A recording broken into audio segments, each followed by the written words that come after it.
a todos, eu sou Alex Eduardo Bernardini, professor e cientista do Departamento de Física da Universidade Federal de São Carlos, e essa aqui é mais uma aula do nosso curso de Física Moderna e Contemporânea, que é uma disciplina para formação de professores, curso de licenciatura em Física da Universidade Federal de São Carlos, que trata de uma introdução à mecânica quântica, de algumas aplicações, física de sólido, física de semicondutores, física nuclear, seguida de uma introdução à física de partículas, uma pequena contextualização em teoria de campos, e por fim, uma discussão sobre aspectos de todas essas coisas na cosmologia. Né? É um curso, portanto, introdutório desses diversos assuntos, a modo que a limitação de tempo não nos permite aprofundar em cada um desses aspectos, apenas uma noção introdutória dedicada à formação de professores. Bem, pessoal, então hoje vamos para essa nossa última aula, nessa sequência de 3 conjuntos de aulas, né? Essa é a aula 3B, então é a segunda parte da aula 3, mas essa sequência de 3 conjuntos de aula, onde procuramos da forma possível, dentro da limitação do tempo, explicar os aspectos mais relevantes do desenvolvimento da equação de Schrödinger, né? Algumas de suas soluções, a forma como ela foi proposta, e agora com a sua aplicação na explicação dos níveis de energia e do que a gente vai chamar de orbitais atômicos do átomo de hidrogênio, né? Hoje, em particular, então, depois de termos apresentado como se obtém a função radial, nós vamos nos dedicar a entender a composição angular, né, da função de onda como um todo, né, e utilizando, obviamente, elementos que foram introduzidos já na aula anterior, tá bem? Antes de prosseguirmos com tudo, vale ressaltar aqui para os estudantes que eventualmente começam a ficar um pouco desanimados, né, porque é um conteúdo pesado, né, é um conteúdo de mecânica quântica que exigiria aí uma manipulação matemática mais apurada. Eu tenho 2 coisas para dizer. Eu vou dizer a otimista e depois a pessimista. A otimista é que nesse nosso curso, da mesma forma que a gente tem essa compactação de tempo que prejudica, vamos dizer assim, uma amplificação e um detalhamento do aprendizado, a gente também vai tratar de outros assuntos que vai providenciar aí um conhecimento elementar bastante interessante, diferente, variável, né, sobre muitos assuntos que são muito importantes para os professores de física, né, que vão aí ministrar suas aulas no ensino médio e etc. Então, nós vamos ter coisas muito legais no curso, muito legais mesmo. Vocês vão gostar bastante, eu tenho certeza. Sobretudo a parte de cosmologia, a parte de semicondutores também. A hora de vocês fazerem os seminários vai ser divertido também. Vocês vão aprender tecnologias novas aí para apresentar o seminário. Então tem essa parte desafiadora, excitante, bastante legal também. Do ponto de vista pessimista, estou brincando aqui, obviamente, é que não tem jeito mesmo, gente. Esse conteúdo de mecânica quântica não dá para ser abordado em 3, 4 aulas. Né? Não é à toa que existem 2 cursos de mecânica quântica na graduação, depois mais 2 cursos, muitas vezes, de mecânica quântica na pós-graduação. Então, você tem aí livros e livros de mecânica quântica. Eles não estão na nossa referência básica, justamente porque não é um curso de mecânica quântica, é um curso introdutório. Eu estou aqui trazendo para vocês os elementos fundamentais apenas, né? Para vocês terem uma noção e resolverem alguns problemas elementares, entenderem o conceito da equação de Schrödinger em problemas elementares. Né? O átomo de hidrogênio já não é um problema, apesar de ser um problema resolvido há mais de 100 anos, há cerca de 100 anos, melhor dizendo, ele não é um problema elementar, ele exige aí um conhecimento, uma formação em física matemática, né? E um tratamento em mecânica quântica com bastante exercícios, bastante prática, que vocês naturalmente não tiveram, porque não fizeram curso de mecânica quântica, alguns até não fizeram curso de física matemática. Então é importante ter isso em conta, né? Mas eu tinha de abordar esse assunto porque, na medida do possível, trazendo ferramentas aí que vocês são capazes de utilizar, como algumas integrais, né? Os problemas em uma dimensão, mas eu estou também trazendo aqui o espectro geral dos problemas, né? Então, só para vocês verem, aqui eu tenho alguns orbitais atômicos desenhados, né? É, para quem tem domínio, por exemplo, de um software como matemática, que é uma coisa que eu recomendo fortemente que vocês aprendam durante a graduação, vocês conseguem construir tranquilamente essas figuras aí, né? Então, uma vez que você tem domínio da função que vocês querem plotar. É a função que a gente vai estudar hoje, né? Então, a gente recapitula aqui de onde a gente começou, faz uma pequena correção na função radial. Agora, como a gente percebeu, resolvendo o problema, ela não depende só do número n, ela depende também do número quântico L, que é o número orbital, né? E a gente prossegue, né, com aquilo que a gente mencionou, né? E com a estratégia do método de separação de variáveis, né? Só que agora nós vamos nos dedicar, né, a resolver a parte vermelha, né? O lambda a gente sabe que vale L vezes L mais um, então a gente tem que resolver a parte vermelha, que foi a parte que a gente ignorou, deixou de lado, ou aplicou o método, enfim, para poder resolver a parte radial, né? Então, nós vamos resolver essa contribuição em Y, né? A contribuição correspondente angular da equação de Schrödinger, né? Pois bem, a primeira pergunta é por que a gente escolheu lambda igual a L vezes L mais um? Foi uma questão de conveniência de notação, né? A gente sabe que na verdade, no procedimento de resolução, a providência de soluções ocorre para valores de L inteiros e não para valores de lambda inteiros. É lógico que com L sendo inteiro, o lambda também vai ser inteiro, mas eu quero todos os L's inteiros, né, a partir de zero. Então, L igual a zero, L igual a 1, L igual a 2, L igual a 3 e assim sucessivamente, né? Isso vai levar a que essas soluções sejam os chamados harmônicos esféricos, né? O que é que são os harmônicos esféricos? Eu já vou explicar com mais detalhes. Eu vou mostrar como que essa estratégia, a mesma estratégia para essa solução, para obter essa solução é aplicada, né? Mas a gente sabe que no domínio das ciências exatas, ciências duras, sobretudo matemática e física, os harmônicos esféricos são funções, então, definidas na superfície de uma esfera. Ou seja, ela não depende do raio, ela depende do ângulo equatorial e do ângulo azimutal, né, do θ e do φ. Né? E elas aparecem frequentemente em soluções de equações diferenciais parciais. Nós estamos aqui o tempo todo tratando de equações diferenciais parciais. Né? Esse método de separação de variáveis é para equações diferenciais parciais. Né? Não são equações diferenciais ordinárias, que dependem de uma única variável, né? Para a qual o teorema de existência e unicidade é aplicado, enfim.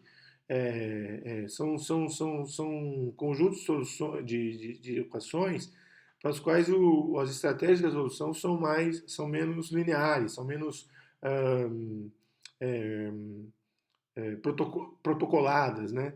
Não tem um protocolo para resolver, muitas vezes. Né? E uma outra propriedade dos harmônicos esféricos é que eles formam um conjunto completo de funções ortogonais. Ou seja, aquela história do espaço vetorial, de novo, espaço de Hilbert, né?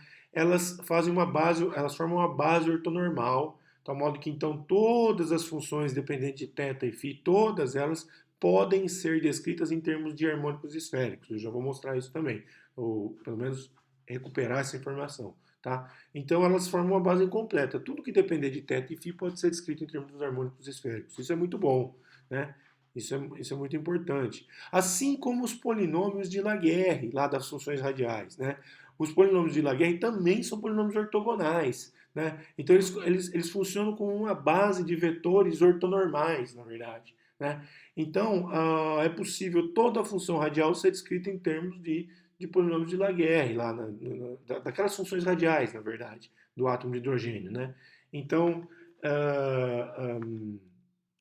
elas não estão aqui, mas elas vão aparecer lá na frente, tá? Então, assim, isso é muito importante, a questão da álgebra dos espaços vetoriais. A gente está falando de estados quânticos, lembra? Funções de onda que compõem o espaço de Hilbert, né? São elementos do espaço de Hilbert, que é um espaço vetorial. Então, as propriedades de álgebra linear associadas a esse espaço, elas têm que ser mantidas, né? O princípio de superposição, enfim, com uma base, a definição de base e tudo mais, né? Hum, no caso dos harmônicos esféricos, como a gente está falando de uma esfera, a semelhança se dá com as funções harmônicas nos casos circulares, né? Senos e cossenos também podem compor qualquer função polar, né? Em termos de uma série de Fourier, né? O caso dos harmônicos esféricos, ele faz esse papel para a descrição polar em 3 dimensões, né? Em coordenadas esféricas, tá bem? Então isso é muito importante. Mas vamos para a resolução da equação. Vamos resolver essa equação. Ora, novamente, gente, essa equação, ela é uma equação em 2 variáveis, θ e φ. Então eu aplico novamente o método de separação de variáveis para o y. Eu separo ele numa parte em θ e uma parte em φ, né? Ao fazer isso, eu escrevo lá, eu consigo manipular, substituindo essas duas coisas em y, né? Eu consigo separar uma parte em θ e uma parte em φ. Eu chamo a parte em φ de menos m ao quadrado e a parte em θ de m ao quadrado, certo? E vou ter as duas equações separadas, né? A parte, agora eu posso escolher se eu resolvo primeiro a parte em θ ou a parte em φ, né? Geralmente a gente resolve a mais fácil primeiro, né? Então a parte em φ é nitidamente a mais fácil de resolver, né? À medida que eu introduzir esse m. O que é esse m? Ele tem o mesmo papel que o lambda quando eu estava lá trabalhando com as radiais. Ele tem o mesmo papel, né? Então, o que acontece? Eu vou resolver essa parte em φ, né? Eu passo o φ multiplicando para o lado direito e vou ter de novo uma equação de tipo oscilador, né? Uma equação harmônica, cuja solução então, é um dφ de var φ, né? É um φ maiúsculo por um var φ. Então, tal que fica, temos ali, ó, φ de var φ vai ser uma exponencial de ou de mais imφ ou de menos imφ. Poderia ter colocado também na forma explícita de cossenos e senos, mas na forma exponencial é mais interessante para o que eu pretendo utilizar na definição dos harmônicos esféricos, tá? Então essa parte está resolvida, né? Essa parte em φ está resolvida. Agora resta resolver a parte em θ, né? A parte em θ é um pouquinho mais complicada, né? A parte em θ tenho que recorrer, assim como recorri a Laguerre nas funções radiais, eu vou ter que recorrer a Legendre, aos polinômios de Legendre, também são funções especiais, né? Esses polinômios são tais que, a partir deles, né, eu defino os polinômios associados de Legendre, né? Então, são esses P de M e L, né? Então, são polinômios do cosseno de θ, para vocês terem uma ideia, né? Que são definidos a partir dos P de L, que são os polinômios de Legendre, né? Tanto um conjunto quanto o outro formam bases ortogonais também, né? E permitem descrever, então, qualquer função de cosseno de θ, né? Então, a solução são esses P, M, L de cosseno de θ, né? Que tem lá suas formas analíticas advindas dessa condição imposta pela equação diferencial, né? Então, enfim, novamente, se eu quiser estudar detalhes de como obter esses polinômios e tal, Arfken, né? Métodos matemáticos de física, né? É, é, enfim, é o livro do Arfken.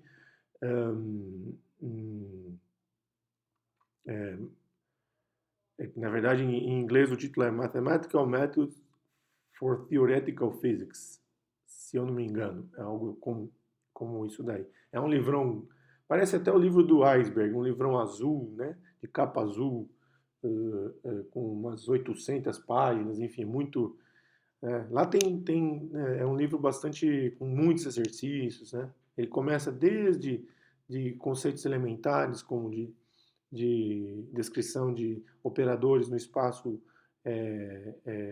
em coordenadas esféricas, em coordenadas polares, e vai evoluindo, depois entra com variáveis complexas, até chegar lá fala da equação de Schrödinger, até chegar lá nas funções especiais, né? Então é um livro bastante interessante também. é, utilizados aí nos cursos de física e matemática. Mas então, tá, vamos considerar resolvida essa parte em θ também.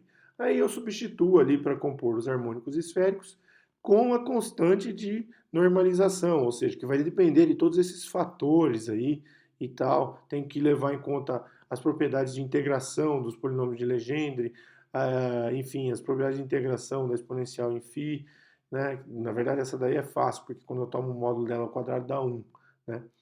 E lembrar então que, veja bem, ó, qualquer função tal que o Laplaciano seja nulo, né? Então, Laplaciano de f igual a zero, ela pode, tem que ter essa condição, qualquer função cujo Laplaciano seja nulo, né? Ela pode ser escrita como uma superposição em potências de R e produto dessas potências com os harmônicos esféricos. Obviamente não vou demonstrar essa relação, né? A demonstração dela também é um pouquinho trabalhosa, mas ela permite então escrever qualquer função que seja solução de um Laplaciano dessa forma, um resultado bastante poderoso, né? Mas então, ó, junto dos harmônicos esféricos, né? É, é, é, tal modo que essas constantes multiplicativas aí foram obtidas para a condição de que a integral do π ao quadrado no volume total fosse igual a 1, né? Na verdade fosse igual a 4π, né?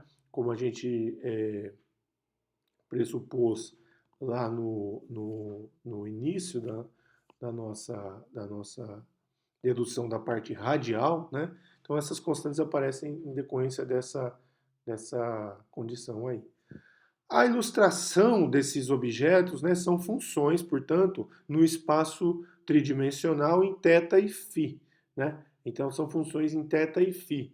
O raio não varia, né? A gente escolhe, é como se a parte radial ela é outra coisa, né?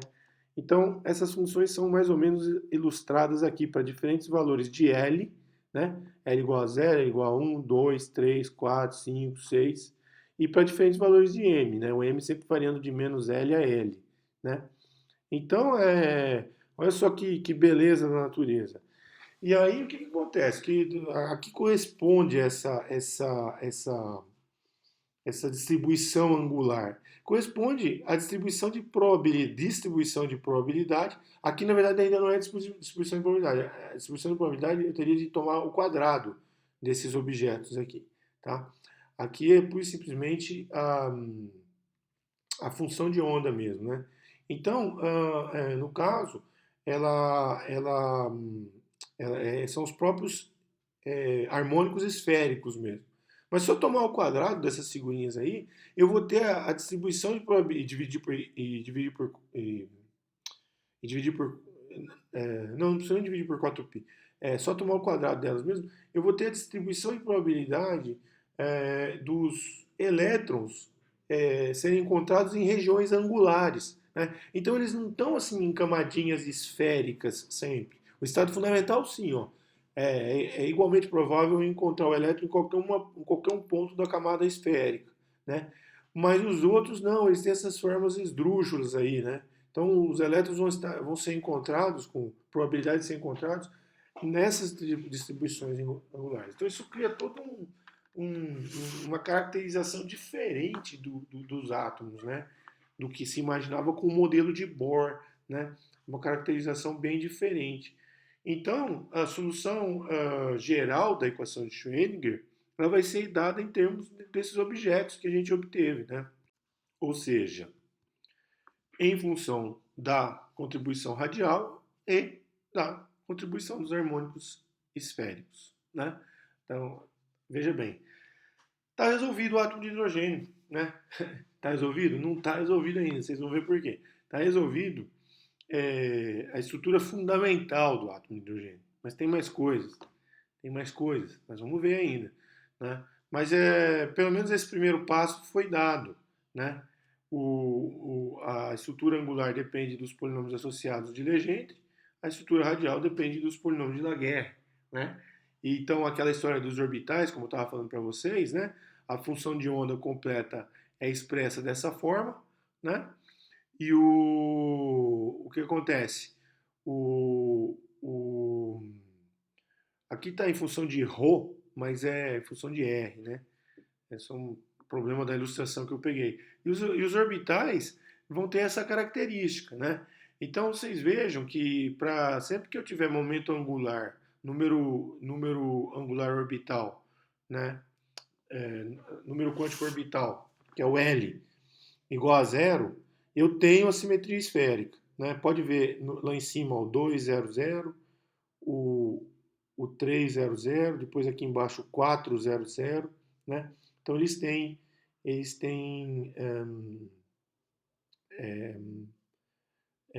uma simetria esférica, né?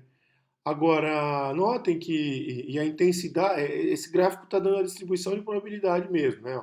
É um plot da densidade de probabilidades. Então, à medida que a cor é mais intensa, tem mais luz, as probabilidades são maiores. Agora, percebam que também depende da parte radial, não é só, então, os harmônicos esféricos. É a função de onda toda quadrada, multiplicada por, normalizada, né? Então, distribuída em todo o volume, né?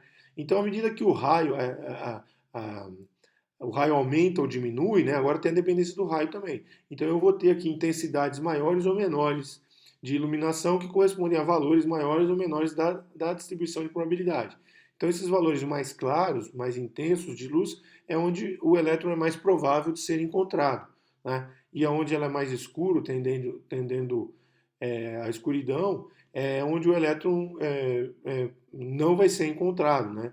Só que ele tende a zero nessas regiões, né? Então, veja bem, é um espectro muito bonito, muito elegante, né, de se observar. E que, naturalmente, nos idos lá dos anos 40, anos 30, as pessoas não conseguiam fazer, não tinha computador para fazer esses desenhos. Né? Hoje, no matemática, você vai lá e consegue fazer um density plot tranquilamente, apresentar isso daí, né, em uma aula, por exemplo, como eu estou fazendo. Isso aqui eu peguei do Wikipedia, né, domínio público, mas a gente pode produzir isso, né? E não só próton de hidrogênio. Se a gente conseguir resolver numericamente outros sistemas, a gente pode produzir o mesmo padrão de, de, de, de figuras, né? Então, enfim, temos essas possibilidades, né, nos dias de hoje, né? Os níveis de energia vão ser apresentados como na situação aqui, né? E aqui é importante salientar que mais aspectos ainda vão aparecer, tá? Mas então aqui a gente tem o nível fundamental, né? Que é o 100, né? E, e ele só admite momento angular associado, né? Número quântico orbital L igual a zero, né? Eu ainda não falei do momento angular, eu vou falar com mais ênfase do momento angular, tá? Já o estado acima, né? Ele admite números quânticos orbitais 0 e 1. E admitindo 1, ele também admite os m's, os valores dos números quânticos magnéticos, entre menos 1 e 1. Então, menos 1, 0 e 1. Né? Depois, o terceiro nível, né, admite, então, números quânticos é, orbitais de 1 e 2, né? E, consequentemente, os mesmos correspondentes números quânticos magnéticos, né?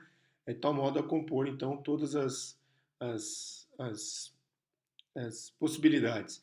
Aqui vocês podem notar que eu estou introduzindo, então, as letras S, P, D, F, G, que vem da onde? Vocês viram em química, lá no ensino médio, né? O diagrama de Pauling, né? Como é que se compõem os elétrons nos orbitais atômicos. Vem daí, vem da equação de Schrödinger, né? Então agora a gente tem uma explicação para aquilo ali, né?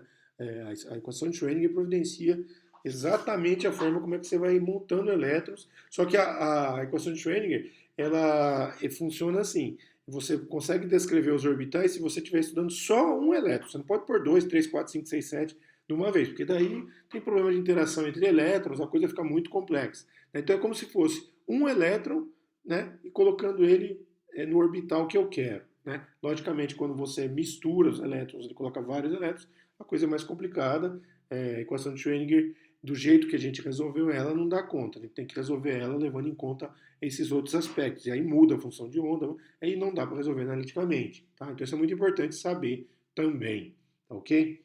Pois bem, então os níveis de energia a gente conhece, os orbitais a gente conhece, mas como eu estava dizendo, faltam algumas coisas ainda que a gente não vai tratar nesse curso, né?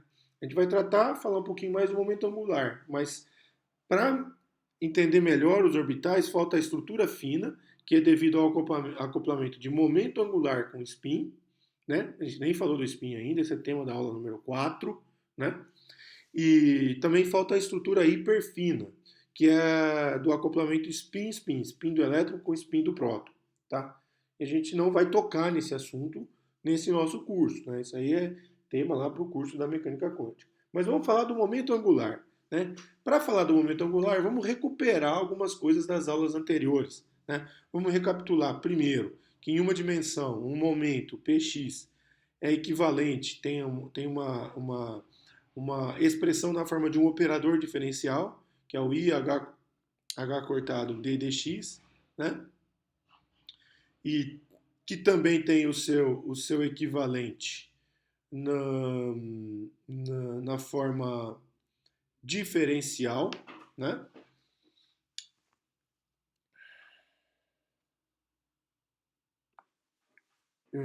Em três dimensões, né? Então, ela fica expressa aqui como P, e aí eu ponho os componentes x, y e z, que corresponde ao operador nabla, né? Então, nessa representação, se eu lembrar da mecânica clássica que o momento angular vetor é coordenada vetorial momento, né, x vetor p em vetores, né, produto vetorial, eu posso substituir o p na forma operacional e na forma de operador e no espaço de posição, né, e trocar então o p por IH cortado,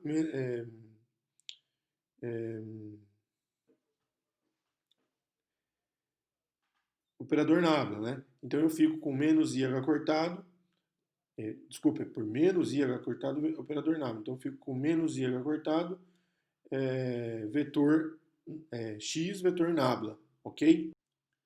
Com esta expressão, eu posso tomar o quadrado do momento angular, né? Fazer o produto escalar dele com ele mesmo, né? Divido por h cortado ao quadrado para sumir com esse h daí, né? E jogo para coordenadas polares, né? Jogo para coordenadas polares. E vou ver que esse operador dá um trabalhinho, né? Mas ele vai ter essa cara, né? Essa cara. É um menos r ao quadrado laplaciano mais r del del r mais um aplicado em r del del r, né? Então essa manipulação resulta nesse outro operador. Substituo o laplaciano em coordenadas esféricas e vou ter uma função que não depende de r. Ela depende apenas de θ e de φ, né? E eu posso aplicar esses operadores nos harmônicos esféricos, né? E quando eu faço isso, né?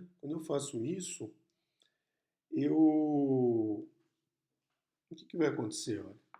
Se eu aplicar ele nos harmônicos esféricos, eu vou cair na equação que eu resolvi há alguns momentos atrás, né? Eu vou cair na equação, na componente angular da equação de Schrödinger, né? Então olha só que maravilha. Na verdade, essa equação ela é uma manifestação da aplicação do operador momento angular ao quadrado, né? Que é o produto escalar, então L escalar L, né? Na função de onda, na componente angular da função de onda, né? Então, o que acontece? Esse número L vezes L mais um está quantizando, esse coeficiente está quantizando o momento angular, né? Então, quando a gente, enfim, desenvolve toda a conceituação de momento angular, toma o quadrado dele, escreve em coordenadas esféricas, aplica na função de onda, na parte angular. A parte radial não importa, porque ele não depende do raio. Né? A gente deduziu ali que não depende do raio. Né? Então aplica ali né, recupero o resultado de Schrödinger com aquele lambda que era igual a L vezes L mais um. A gente identifica o lado esquerdo, né, com o operador L quadrado, né? E o lado direito a gente mantém, não é? Então, para fazer essa identificação, eu simplesmente tomei Schrödinger, que eu havia resolvido, e multipliquei por y dos dois lados. Aí eu cancelo o y, que são os harmônicos esféricos dos dois lados, aí ele aparece do lado direito, fica dessa forma, né? Então, eu tenho exatamente, né, a parte em vermelho ali, é aquele operador que eu obtive em função de θ e φ, passei o h cortado multiplicando e cheguei nessa expressão. Então, a moral da história é que eu tenho também essa equação, que é a mesma que a gente já resolveu, só que ela também agora é interpretada como sendo o quadrado do momento angular, né? Se eu olhar do mesmo jeito para a projeção em Z, a projeção em Z do momento angular é esse operador aí, menos IH cortado del del φ, tá? Se eu faço essa aplicação nos harmônicos esféricos, eu tiro exatamente a segunda equação que eu ilustro aí sombreada, né? É a operação de LZ vai dar um MH cortado, né? Então, eu tenho também essa identificação com operadores, né? Essa última em particular, ela permite as duas, na verdade, né? Elas permitem uma identificação com o cálculo do momento magnético do elétron, né? Se eu, isso fica como exercício para vocês, tem no Halliday também, né? Como uma aplicação do cálculo do momento magnético do elétron, tá? É possível identificar que o momento magnético orbital do elétron pode ser quantizado, né? Isso é mais um resultado muito importante da mecânica quântica, mas na verdade isso aí podia ser obtido com o modelo de Bohr. Só que o modelo de Bohr ia dar uma resposta errada. Ele ia dar uma resposta em função de n vezes h, e não raiz de L vezes L mais 1 vezes h. Né? Então, assim, para L's grandes, o resultado é o mesmo. Né? Porque o 1 fica pequeno em relação aos L's, o resultado é o mesmo. Mas para L pequeno, L igual a 1, L igual a 2, L igual a zero, né? Igual a zero dá zero, também não tem problema, mas o L igual a 1, L igual a 2, a gente tinha uma certa divergência dos valores experimentais. Então Schrödinger corrigiu essa divergência também, providenciando uma descrição correta do momento angular, né? Então, em resumo, né, a gente tem essa condição que nos permite calcular o momento angular orbital, né, do elétron, por exemplo, no átomo de hidrogênio. Né? Esse momento angular ele precisa de uma correção adicional devido ao spin, que foi observado pelo experimento de Einstein-de Haas. Né? A gente não vai entrar aqui muito profundamente nessa discussão, mas também porque envolve o spin e tudo mais. Né? Mas a moral da história é que o esqueminha de Linus Pauling pode ser descrito, né, com bastante precisão. Então temos aí toda a descrição dos orbitais atômicos, né? Então já podemos construir os átomos, pelo menos se for de um elétron de cada vez e esquecendo as interações entre os elétrons, que vai alterar toda a história, tá? A gente tem um cenário bastante completo, né? A gente tem os observáveis quânticos interessantes aí para o átomo de hidrogênio, que são a energia, na forma do seu Hamiltoniano, né? O momento angular ao quadrado, né? E a projeção em Z do momento angular. Né?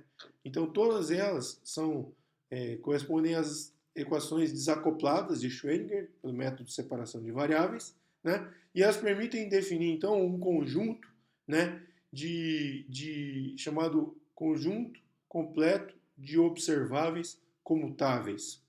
Né? Por que eles são importantes? Vocês lembram da comutação dos operadores ou da não comutação entre x e p? O que é que representava a não comutação entre x e p? Então, esse aqui é um aspecto muito importante dessa aula do ponto de vista conceitual.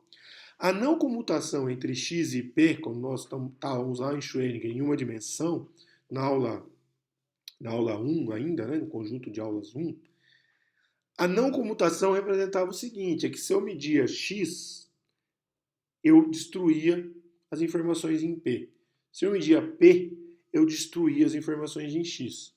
E isso era caracterizado matematicamente pelo fato desses operadores X e P não comutarem entre si, não permitirem uma alteração de ordem na aplicação sobre um estado quântico para obter o valor da medida, para tirar o valor, né, do que eu queria medir. Então, o fato deles não comutarem os tornavam observáveis quânticos, digamos assim, não comutáveis. Né? Então, um afeta a medida do outro, na medida em que eles operam num estado físico. Né? Aqui não. Aqui, vocês podem observar que... E como é que eu sei que aqui não? É por causa dos postulados. Veja lá. Aqui, quando qualquer um deles, seja o H, seja o L quadrado, e seja o Lz, é aplicado na função de onda obtida da equação de Schrödinger, qualquer um deles, né? Mas o L quadrado ali só está no harmônico esférico. O Lz só está no harmônico esférico. Não tem problema, é só multiplicar pela parte radial dos dois lados, porque como nada depende na parte radial depende de θ e φ, eu recomponho o π completo. Eu recomponho o π completo que está em azul ali. Na parte da energia eu coloquei o π completo. Então na parte radial eu posso recompor o π completo, né? Sem problemas. Então, o que é que acontece?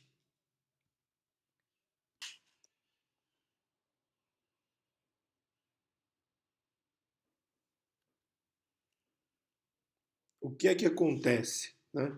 Na iminência da aplicação desses operadores, eu obtenho números quânticos, que são autovalores.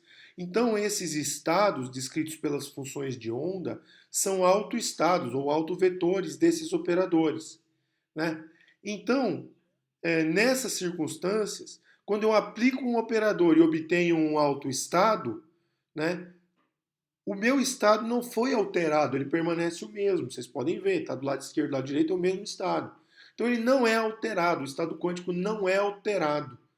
E como ele não é alterado, né, ele continua lá disponível para que eu aplique um outro operador.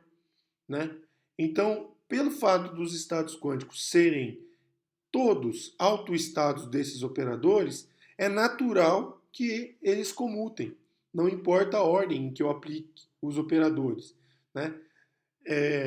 Isso garante a comutabilidade entre eles, que também pode ser verificada matematicamente, mas só o fato de produzirem autovalores, né, o autoestado não se altera, por isso que ele é um autoestado. Então o estado permanece o mesmo. Né? Então eu posso fazer medidas de L quadrado, de Lz e de H, ou seja, da energia, do momento angular e do momento e da componente em Z do momento angular, em função dos números quânticos, respectivamente, N, L e M, certo? Tal modo a obter a energia, o momento angular ao quadrado e a projeção em Z do momento angular quantizadas, né, sem que uma medida altere a outra. Né? Então eles formam uma base completa de operadores, né, chamados de observáveis comutáveis. Observáveis porque permitem que as medidas sejam feitas. Né? Então isso é uma propriedade muito importante para a gente estudar e compreender bem o átomo de hidrogênio. O que é subjacente a essas propriedades vem lá da mecânica clássica. Né? Na verdade, essa não comutabilidade entre esses operadores está reproduzindo uma característica dos parênteses de Poisson, lá da mecânica clássica. Né? Então, eles dão elementos preciosos para estabelecer um princípio da correspondência entre o que a gente tem classicamente e quanticamente. Né? Esse resultado advém do fato de estarmos tratando de um potencial central, né, com um potencial coulombiano. Né? Então ele permite que esses resultados sejam obtidos. Né? E permite uma análise mais profunda, que nós vamos entrar aqui, nem no curso de mecânica quântica a gente entra, né? Mas na pós-graduação, algumas vezes, da comparação das quantidades conservadas. Né? O momento angular é conservado nesse sistema. Potencial central, vamos lembrar lá, movimento dos planetas, né? Potencial central, o momento angular era conservado. Lembre-se, né? Quando a gente estava descrevendo o movimento planetário, as leis de Kepler, o momento angular era conservado. Não só o momento angular, né? A partícula girava num plano, né? Ela perfazia uma órbita planar. Isso quer dizer que a componente em Z, perpendicular ao plano, portanto, também era conservada, né? E a energia também é conservada. Então, isso era possível de se observar averiguando que os parênteses de Poisson, né, entre L e H e LZ e H eram iguais a zero. Né? Isso preconizava uma conservação de LZ e de L no tempo. Né? Então, assim, quantidades que eram conservadas na mecânica clássica também são conservadas na mecânica quântica? Essa pergunta é profunda. Né? Isso não é para o nosso curso, nem para o curso de mecânica quântica. Né? Por quê? A resposta para isso envolve a álgebra dos operadores. Né? Na mecânica clássica, a álgebra subjacente de uma descrição hamiltoniana da mecânica é a álgebra simplética. Né? Na mecânica quântica, a álgebra é a álgebra de Heisenberg-Weyl. Né? Essa álgebra de Heisenberg-Weyl, ela também é simplética. Né? Na verdade, ela é isomórfica, a álgebra simplética. Né? Então o grupo de Heisenberg-Weyl é isomórfico ao grupo simplético. Então, é possível exibir um conjunto de computadores nulos comum às duas álgebras. Né? Então, nesse caso, que há esse isomorfismo dos grupos, então percebam, são conceitos mais profundos, né? A gente consegue identificar, então, quantidades conservadas idênticas na mecânica clássica, na formulação da mecânica clássica hamiltoniana e na formulação da mecânica quântica, também hamiltoniana. Né? Então, estou colocando isso aqui para vocês só por completeza, para vocês saberem que, por mais difícil que seja, a coisa é mais difícil ainda. Né? Então é necessário, a profundidade com que a gente quer compreender uma teoria depende da profundidade com que a gente estuda essa teoria. Né? Mas eu, obviamente, não estou colocando isso aqui como exigência para vocês, muito pelo contrário. É como uma referência para vocês que estão aí estudando pela primeira vez esse tipo de coisa, né? Então esse resultado é muito bonito, né? Essa relação de comutação igual a zero, ela vai indicar que essas variáveis são constantes, porque elas comutam com o H, né? Que é o operador que carrega a informação da simetria em relação a translações temporais. Né? Então o fato de comutar significa que se você faz uma alteração no tempo, né? Se vocês vão lembrar que o operador H, que está associado à energia, na equação de Schrödinger está associado ao quê? A um operador de derivada no tempo, lembra? Era um del-del-t.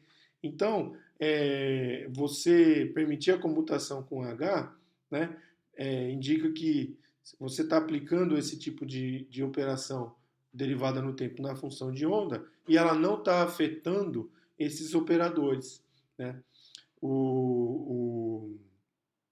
que comutam com H. Outros operadores comutam com H, tá? Mas a gente não está abordando eles aqui. Né? O spin também comuta com H, mas não é por causa do mesmo motivo que o L.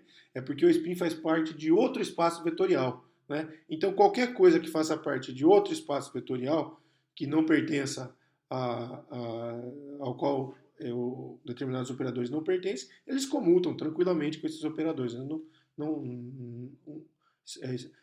Bases de operadores, bases de estados em diferentes espaços vetoriais e operadores que atuam em diferentes espaços vetoriais, os operadores comutam entre si também, um não afeta o outro, né? Porque um tange a um espaço vetorial, o outro a outro espaço vetorial. Então também tem essa propriedade aí, não é?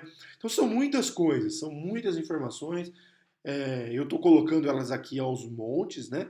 Mas isso exige um estudo regular. Então, como eu disse, com isso, né, a gente vai encerrar tudo que a gente conseguiu, nesse intervalo curto de tempo, apresentar sobre o formalismo de Schrödinger da mecânica quântica. Vocês vão ficar com os exercícios aí do capítulo, dos capítulos indicados no nosso plano de curso, né? Tanto do livro do Halliday quanto do livro do Iceberg, né? Tanto do Física Quântica do Iceberg quanto Fundamentos de Física do Halliday, volume 4, né? E vamos discutir isso nas aulas síncronas, os exercícios, as dúvidas sobre isso daqui, né? É, enfim, com isso, então, encerramos esse conteúdo relativo à equação de Schrödinger, né? Naquilo que foi possível em 3 conjuntos de aula, em 3 semanas de aula, né? Ainda nesse tema da mecânica quântica, nós vamos abordar o spin, né?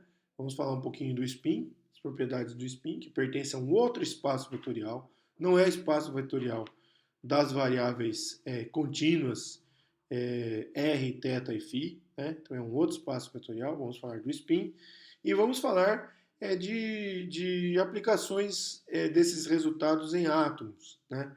De uma maneira também elementar, sempre de uma maneira elementar, não é? E espero que com isso, então, com essas aulas, a gente tenha atingido aí pelo menos esse nível elementar para o entendimento de muitos aspectos da mecânica quântica, não é? Para aqueles que querem se aprofundar, eu recomendo fortemente, depois do curso de mecânica clássica, o curso de mecânica quântica, o curso de mecânica analítica, que vai dar todos esses pressupostos mais axiomáticos da mecânica clássica, que são aplicados na mecânica quântica. É muito mais fácil entender mecânica quântica depois de estudar a mecânica analítica, né? A mecânica analítica traz um aprofundamento da mecânica clássica que a gente não observa no curso de mecânica clássica em boa parte das vezes, né? Então, o curso de mecânica analítica, que é uma continuação, né, do curso da mecânica clássica, vocês tem lá no Goldstein, né? Recomendo fortemente os cursos de física matemática para quem quiser se aprofundar nesses temas. Tá bem? Então, muito obrigado novamente e até a aula número 4, que será também dividida em termos A e B e que corresponderá então ao fechamento dessa fase deste curso de Física Moderna e Contemporânea da Mecânica Quântica. Muito obrigado.